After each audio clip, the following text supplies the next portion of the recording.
Hi, this is Dr. Aruna Bhargava's Kids Satsang with Nani for kids 10 years and older. Today's topic is a very important one. What is the purpose of your life? Why did God create you?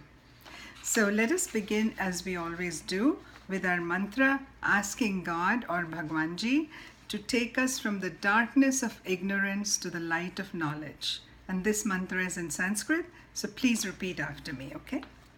Asato ma sat gamaya, asato ma sat gamaya, tamaso ma jyotir gamaya, tamaso ma jyotir gamaya, mrityurma amritam gamaya. Mrityurma amritam gamaya.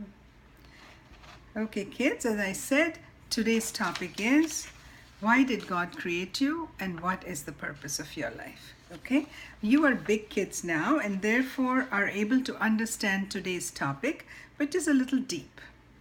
This is a very important topic. You may have wondered, why am I here on this planet Earth? What is the purpose of my life? Why did God create me? We're going to examine this very topic today, briefly. Let me briefly reiterate that in Satsang, we believe that God exists in the form of light and love. He's outside and inside you. He lives in your heart as your very best friend, protector, and your guide. It is important to remember that God is love. I am not saying that God has love. I'm saying that God is love. Okay? This is a little subtle and you might find it a little bit difficult to understand at first, but it is also very important to remember that you are never alone. Once you have a relationship with Bhagwanji, he will always be there in your heart and always protect you and guide you, and you will never feel alone. And that is what I want you to do, to learn to develop this close relationship with Bhagwanji so you're always protected and you're never alone and helpless. Okay? Yes, bad things do happen in this world, but God does not send us those bad things, okay? Since God is good and holy and loving, only good things come from him. Now in Chandogya Upanishad, which is a sacred Hindu text, it says, and it's a very ancient text in Sanskrit. It says that the light that shines beyond all things on earth, beyond us all, this is the light that shines in our hearts. And by light, they're talking about God. So now, for the very important question, why did God create you? And what is the purpose of your life? I'm sure you have wondered about this. What on earth am I here for? Now, according to Dr. Rick Warren, the number one purpose of your life is to know God and to love God. But you might say, what kind of purpose is that? I thought my purpose was to go to a good college, get a good job, make a lot of money. Sure, you can do all that. In fact, all that will come very easily once you are connected with Bhagwanji, once you love God. But you can't love God if you don't know him, right? So we have to make an effort to know God. God is so kind and loving that he doesn't expect us to spend several hours, day and night, praying and getting to know him. Just a few minutes every day. Just remembering him, just connecting with him is enough. Spend a few minutes every day praying and talking to Bhagwanji. That is enough. He will take care of the rest. Once you have plugged your lamp into the outlet, the light will come. Remember, I have told you in this satsang before, just as you light the lamp by plugging into the electrical outlet, similarly, we plug into the electrical outlet of Bhagwanji by just remembering him. Just thinking of him, and the connection is made and the light in our heart turns on. Okay, God will come and live in your heart and gradually transform you. You don't have to do anything. You wouldn't even know it But the more you communicate and the more you get to know and love God, your life will become more and more beautiful and fulfilling. God made us because He loves us and wants us to know Him. You don't have to be perfect for God to love you. He loves you just the way you are, with all your imperfections, just as your parents love you just because you exist.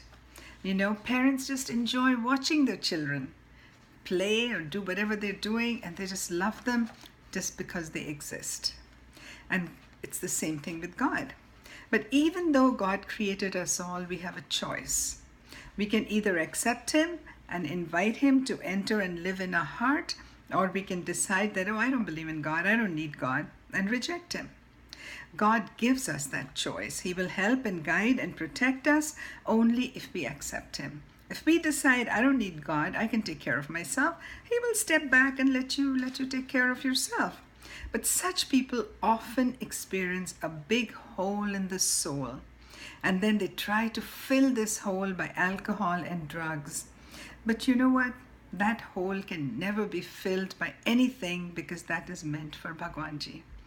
Only when Bhagwanji is in your heart, that hole is filled. I don't know if you've thought about this, but life on this planet is very short. When you're 14 and 15 or 16 even, 80 years may sound like a lot. But before you know it, time flies and you're 20 and 30 and even 80.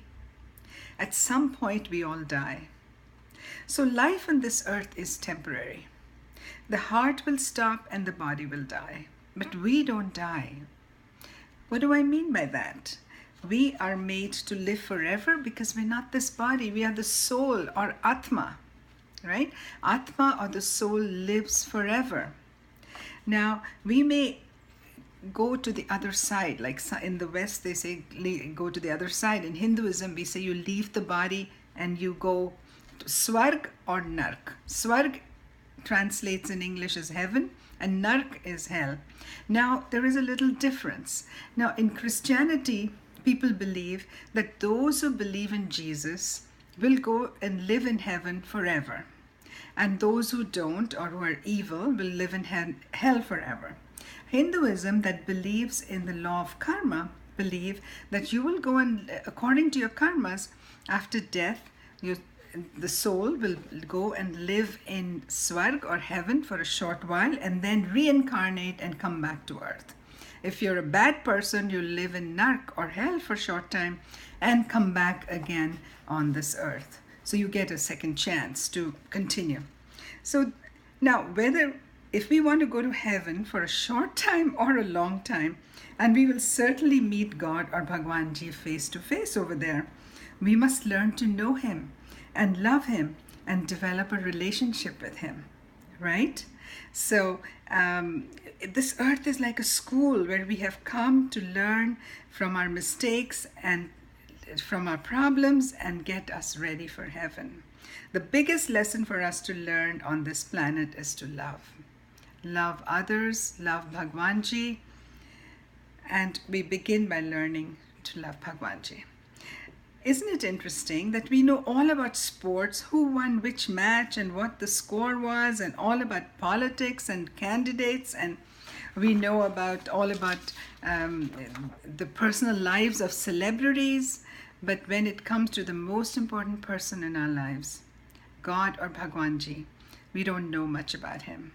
I think this is sad and most unfortunate. So we need to change that, and now on, spend a few minutes every day praying and remembering Bhagwanji. The best time to do this is at night before you go to bed. Remember Bhagwanji and thank Him for all the blessings that He has showered on you. Kids, you're so lucky. You have a beautiful home, you have loving parents, enough food to eat, good toys to play with. You know, so many other kids don't have these things. Be thankful. Gratitude is like a magnet. It attracts more of the things that we're grateful for.